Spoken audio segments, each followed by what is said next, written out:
Hey guys. So, it's been a while, and I am way behind, I think, at this point, on the YouTube Pagan Challenge. um, and so I'm just gonna start answering them, and hopefully I can at least get a few down. I know I have to go to work in a little while, so um, it's as much as I can do, I guess. All right. So, sorry, and I just woke up. So if my voice is a little bit deeper, I completely have morning voice. Hopefully you can understand me. Um, the next question after I stopped was your take on the Wheel of the Year. My take on the Wheel of the Year is that in a social situation, I will celebrate it. I know a lot of people that do. And so I will absolutely join them in circle. I will do ritual with them. I will help them with ritual. I've done, I've made rituals with them. That's fine. On a personal level, when it's just my practice, I actually don't celebrate the Wheel of the Year. Um, I have always been more focused on the actual like winter, spring, summer, fall. All you'd have to do is call. Sorry. So, winter, spring, summer, fall is more so what I do, and it's the actual changing of the seasons, um, the thawing of the earth, so that the seeds can be planted, so that they can grow, and the fertility there, and um, the leaves falling from the trees, and it's the actual. I don't know how to say it, but it's like the physical representation of the energy of that time that's going on that I connect more with. So, um, I think the only ones that I'm really, excuse me, I think the only ones that I'm really a big fan of in that sense is I really like Mother's Night, which isn't on the wheel, but still. Um, and for the wheel, I do enjoy Yule and Samhain, but um, I'm more of like the latter end of the year kind of person anyway. Y'all might have noticed. So, honestly, like this part of the year, so Imbolc, Beltane, just all of that, I don't feel in terms of the wheel and how it's celebrated. I just don't connect with it. Instead, I connect with the earth itself and what it's doing. If that makes any sense to you guys, hopefully you get what I'm trying to say. Uh, I think more so for me, it was the story of the Lord and the Lady, and then the different gods and goddesses that are aligned with certain Sabbats on the wheel. I just don't. Nope, nothing. I got nothing. um, so you do you, boo boo. More power to you for that. But I just never connected with it. So I will say a lot. I'll tell everybody happy so and so, and I'll celebrate it in group and that kind of thing with my friends, with community. But I myself, that's not really my practice. Um, so let's see here. What else? What does this time of the year mean to you? So when this came out, I think it was about to be Imbolc. Um, so to me, it's just like the thawing of the earth, which is a lie to me because there's still snow on the ground outside. And it waited a long time to snow for us this year. So I feel like we're like way behind in terms of that. So honestly, I don't know.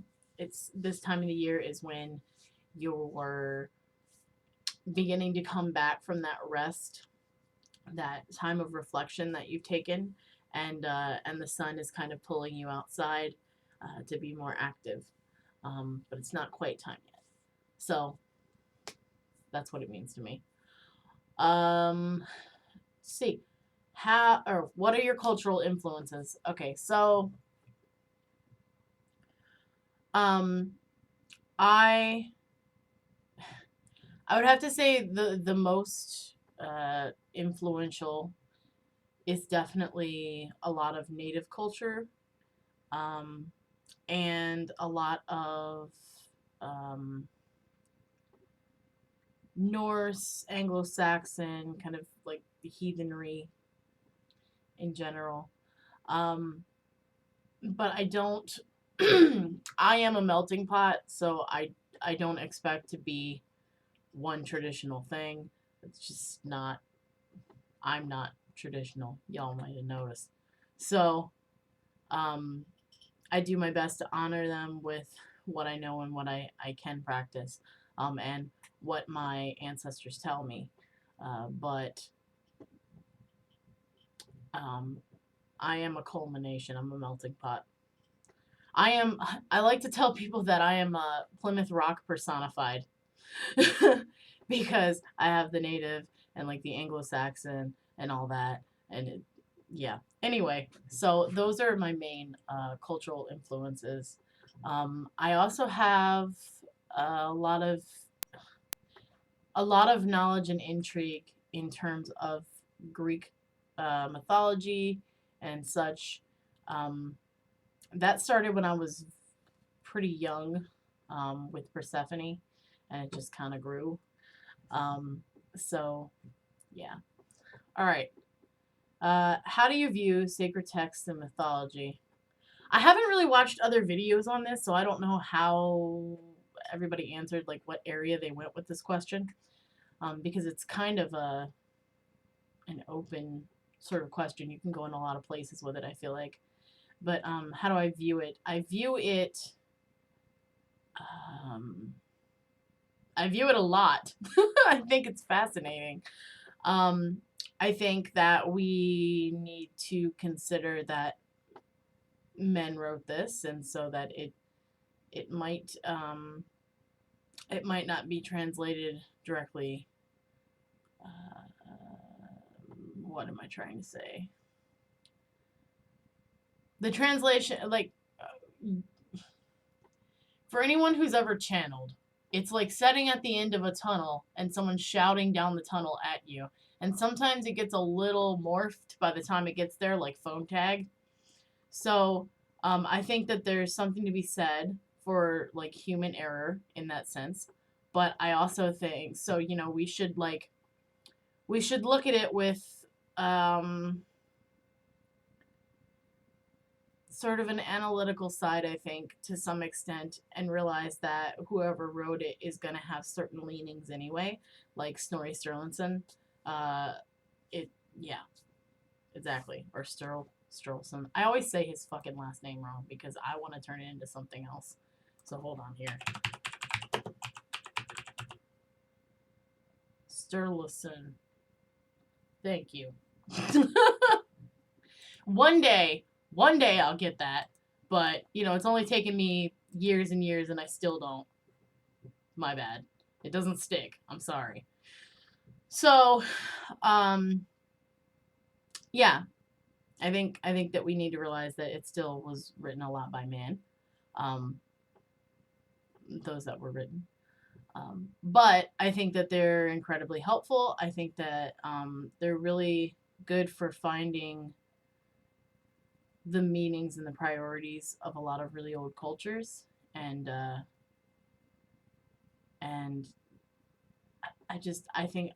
find them beneficial. I love them. I don't need to be interested in the culture specifically to be interested in their text, even if that makes sense.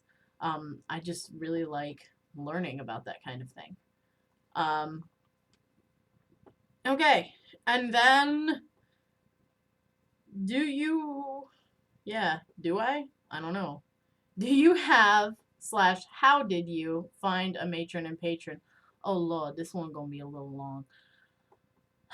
Um, okay, I have two matrons.